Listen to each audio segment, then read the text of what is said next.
தங்கம் வாங்க ஈஸ்ட் ஹேம்லக்ஸ் விஜுவலர்ஸ்.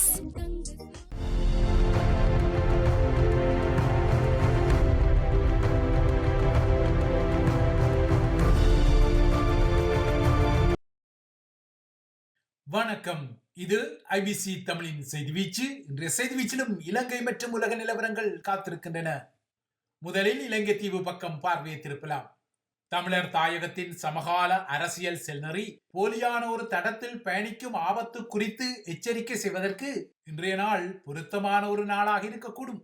ஏனெனில் இன்று தேசத்தின் குரல் என்ற விழிப்புக்குரிய தமிழர் தேசத்தின் ராஜதந்திர குரலான அண்டன் பாலசிங்கத்தின் நினைவு நாள்.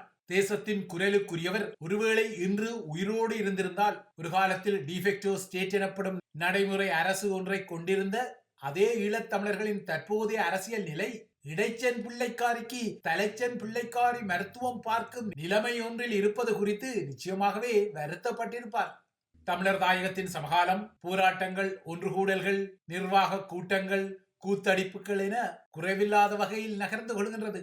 அந்த வகையில் எதிர்வரும் 18ஆம் தேதி தனது 75வது ஆண்டு நிறைவை கடக்கும் தமிழரசு கட்சியில் இன்று இடம்பெற்ற மத்திய செயற்குழு கூட்டத்தில் காரசாரமான வாத பிரதிவாதங்களும் குடுமி பிடிகளும் இடம்பெற்றதை ஆரம்பத்திலேயே நோக்க முடிந்தது.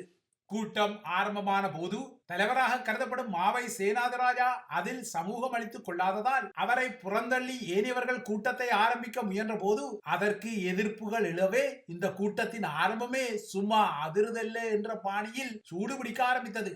குறிப்பாக செயலாளர் சத்தியமூர்த்தி மீது ஒவ்வாமை கொண்ட சிவமோகன் இந்த விடயத்தில் எதிர்ப்பு கொடியை பிடிக்க அவரை சமாதானப்படுத்த சிலர் முயல கூட்டம் கலகலப்பானது.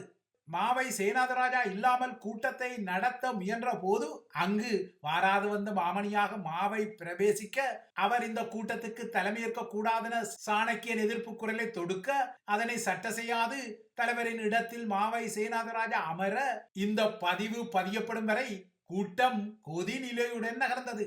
இந்த கொதிநிலையின் முடிவுகள் எவ்வாறு இருந்தன என்பதை நீங்கள் பிந்திய செய்திகளின் வாயிலாக நிச்சயமாக அறிந்து கொள்ளலாம். இலங்கையில் அண்மையில் இடம்பெற்ற நாடாளுமன்ற தேர்தலில் கட்சிக்கு கிடைத்த பின்னடைவு, ஏகேடிஆரின் அரசாங்கத்துடன் எதிர்காலத்தில் கட்சி சார்பாக நடத்தப்பட வேண்டிய பேச்சுவார்த்தைகளுக்கு ஒரு குழுவை உருவாக்கிக் கொள்வது, கடந்த தேர்தல் காலங்களின் போது கட்சியின் முடிவை மீறி நடந்து கொண்ட கட்சி முகங்கள் மீது, குறிப்பாக அரியநேத்திரன் உட்பட்ட தலைகள் மீது எடுக்கப்பட வேண்டிய கெடுக்குப்பிடி நகர்வுகள், எதிர்வரும் உள்ளூராட்சி சபை தேர்தல் களத்திலும் வடக்கில் தம்மை மீறி ஏகேடிஆரின் திசைகாட்டி சிஸ்டம் சேஞ்ச் தமிழ் முகங்கள் தலையெடுப்பதை தடுத்துக் கொள்வது உட்பட்ட பேச்சு களங்கள் இன்றைய கூட்டத்தில் இருப்பதை நிகழ்ச்சியின் நிரல் வெளிப்படுத்திக் கொண்டது. நேற்று யாழ்ப்பாணத்தில் நடந்த மாவட்ட அபிவிருத்தி குழு கூட்டத்தை மையப்படுத்தி புதிய லாவணிகளும் கிளேடியேட்டர் அர்ச்சுனா ஒவ்வொரு அரசு திணைக்களங்களையும் தனது கேள்வி கணைகளால் வறுத்தெடுத்து திண்டாட வைத்தார் பார்த்தீர்களா என்ற புலகாங்கிதங்களும் ஒருபுறம் வளையவர, மறுபுறத்தே குறித்த மாவட்டம் சாராத ஒருவரை அதன் அபிவிருத்தி குழுவுக்கு ஏகேடிஆர் தரப்பு தலைமை தாங்க வைப்பதன் அபத்த நிலையையும் ஒருங்கு சேர வெளிப்படுத்தியது. நேற்று யாழ்ப்பாணத்தில் நடந்த மாவட்ட அபிவிருத்தி குழு கூட்டத்தை சரிவர நடத்த முடியாமல் அமைச்சர் சந்திரசேகரன் திணறிய நிலைமையும், கிளாடியேட்டர் அர்ச்சுனாவின் மல்லினமான விழிப்புகளை அங்கிருந்த உயர் அதிகாரிகள் தடுக்க தவறியதான குற்றச்சாட்டுகளும் இந்த கூட்டத்தில் பங்கெடுத்த தமிழ் தேசிய மக்கள் முன்னணியின் நாடாளுமன்ற உறுப்பினர் கஜேந்திரகுமார் பொன்னம்பலமும் தமிழரசு கட்சியின் நாடாளுமன்ற உறுப்பினர் சிவஞானம் ஸ்ரீதரனும் அமைதி காத்ததான விமர்சனங்களும் சுற்றி சுழல்கின்றன. வடக்கில் அரசு திணைக்களங்களின் வினைத்திறன் குறித்து ஏற்கனவே மக்களிடம் உள்ள எதிர்மறை நிலையை நேற்றைய கூட்டத்தில் தனக்குரிய சுழுவான முதலீடாக மாற்றிய கிளாடியேட்டர் அர்ச்சுனா சில வினாக்களை காரசாரமாக எழுப்பிக் கொண்டமை அவரது ஆதரவாளர்களுக்கு ஒரு பரவச நிலையை ஏற்படுத்திக் கொண்டது. ஆயினும் நிர்வாக கூட்டம் ஒன்றில் பயன்படுத்தப்பட வேண்டிய மொழியாளர்களுக்கு அப்பால் அர்ச்சுனா மீண்டும் ஒருமுறை தடியெடுப்பு தண்டல்கார நிலைமையை பதியமிட வைத்ததான விமர்சனங்களும், அதேபோல அர்ச்சுனா இவ்வாறு கேள்வி எழுப்பியதில் என்ன தவறு கண்டீர் என்ற வகையிலான மக்களின் ஒரு சாராரிடம் உள்ள மனோநிலையும் வெளிப்படத்தான் செய்தது. பொதுவாகவே அரசாங்கம் ஒன்றின் மீது அல்லது அரச இயந்திரம் ஒன்றின் மீது வினாக்கள் மற்றும் விமர்சனங்களை எழுப்பிக் கொள்வது சுலபமானது. ஆனால் அவ்வாறாக வினாக்களை எழுப்பிக் கொள்ளும் தரப்புகள் அதே பொறுப்புகளில் அமர வைக்கப்படும் போது அவர்கள் வெளிப்படுத்தக்கூடிய வினைத்திறனும் சொதப்பிக் கொள்வதை இலங்கை தீவில் தற்போது கண்ணார காண முடிகிறது.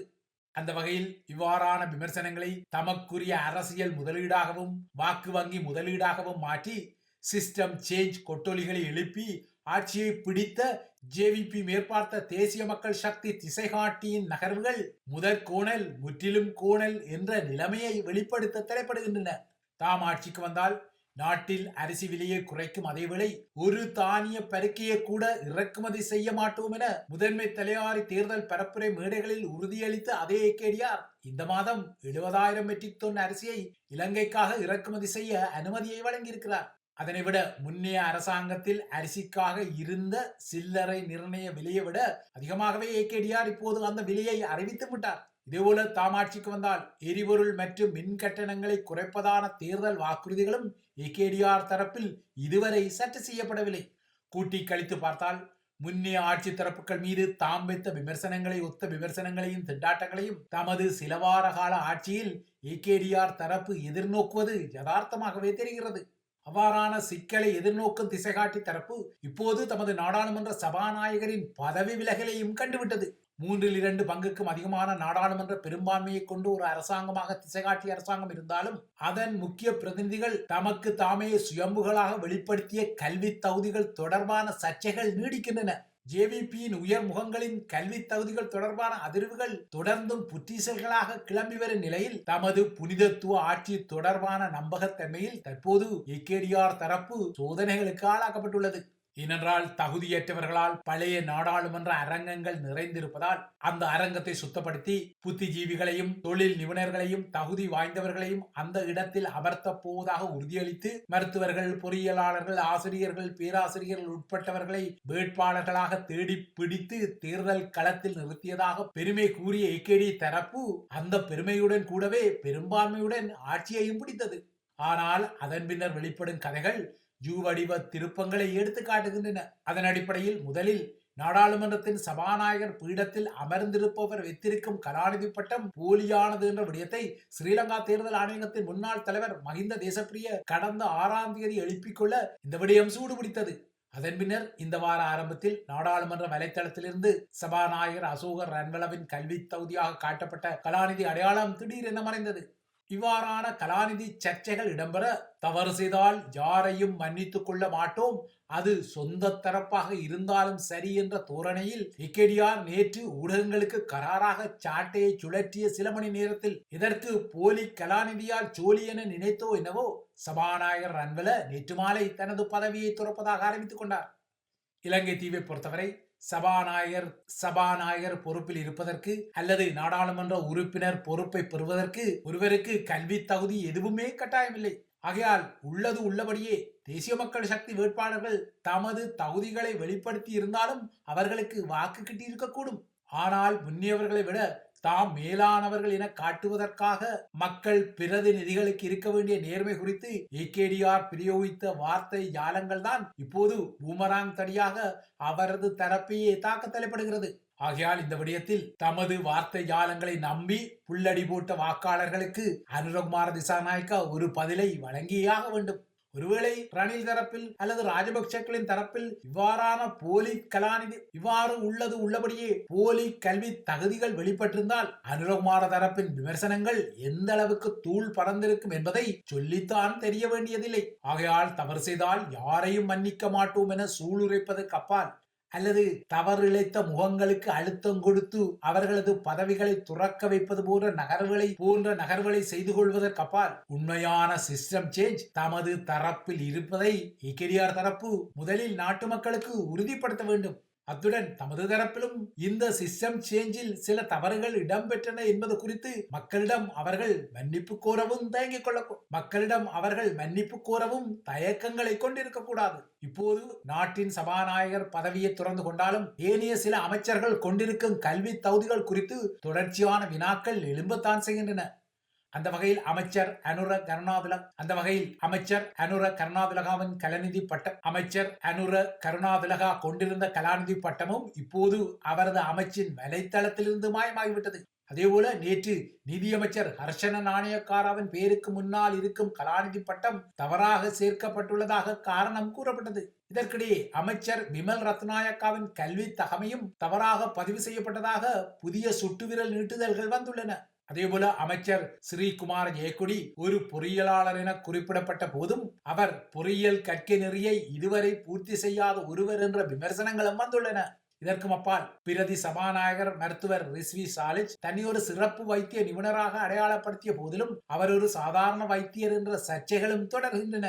ஆகையால் கடந்த காலங்களில் முன்னிய ஆட்சி தரப்புகளின் கல்வி தகமைகள் குறித்து தமது வீச்சான ஆயுதங்களை பிரயோகித்த ஜேவிபி இப்போது தனது உறுப்பினர்கள் மீது அதே ஆயுதம் பூமராங் தடியாக தாக்க தலைப்படுவதை கண்ணார காண தலைப்படுவது புதிய பட்டவர்த்தன காட்சியாக பதிவாகி வருகிறது. இவை இலங்கையை மையப்படுத்திய விடயங்கள். அடுத்து உலக நிலவரங்களை நோக்கிக் கொண்டார். தென்கொரிய அரசு தலைவர் ஜூன் சிக் யோலை பதவியிலிருந்து விலகும் போராட்டங்கள் நாடளாவிய ரீதியில் நடத்தப்பட்டு வருகின்றன. அரசு தலைவர் பதவியிலிருந்து நீக்கப்படும் வரை ஒவ்வொரு சனிக்கிழமையும் பதவி நீக்க பிரேரணை வாக்கெடுப்புக்கு விடப்படும் என எதிர்க்கட்சி நாடாளுமன்ற உறுப்பினர்கள் ஏற்கனவே ஒரு நிகழ்ச்சி நிரலை வகுத்து அந்த வகையில் இன்று சனிக்கிழமையும் நாடாளுமன்றத்தில் அரசு தலைவர் மீதான பதவி நீக்க பிரேரணையை வாக்கெடுப்புக்கு விடவுள்ள நிலையில் தலைநகர் சியோலில் உள்ள நாடாளுமன்ற கட்டிடத்துக்கு வெளியே முன்னால் ஆயிரக்கணக்கான போராட்டக்காரர்கள் கூடியிருந்தனர். இந்த பதிவை நீங்கள் காணும்போது அந்த வாக்கெடுப்பின் வெற்றி தோல்வி குறித்த விடயங்களை செய்திகளின் வாயிலாக அறிந்திருக்கக்கூடும். கடந்த வார இறுதியிலும் இவ்வாறான ஒரு பதவி நீக்க பிரேரணை கொண்டு வரப்பட்டாலும் எதிர்க்கட்சிகள் அந்த பிரேரணையை வெற்றி பெற வைப்பதற்கு 8 உறுப்பினர்களின் ஆதரவு தேவைப்பட்டாலும் அரசு தரப்பில் உள்ள உறுப்பினர்கள் அந்த ஆதரவை கடந்த வாரம் வழங்காத போதிலும் இந்த வாரம் அந்த ஆதரவு கிட்டும் என எதிர்பார்க்கப்படுவதால் இன்று தென்கொரியாவில் பரபரப்புகள் சூழ்ந்துள்ளன. சிரிய கிளர்ச்சிக்கு பின்னர் ரஷ்யா சிரியாவில் உள்ள தனது துருப்புக்களையும் ராணுவ தளவாடங்களையும் அங்கிருந்து நகற்றுவதற்கு தயாராகி வருவதாக குறிப்பிடப்படுகிறது.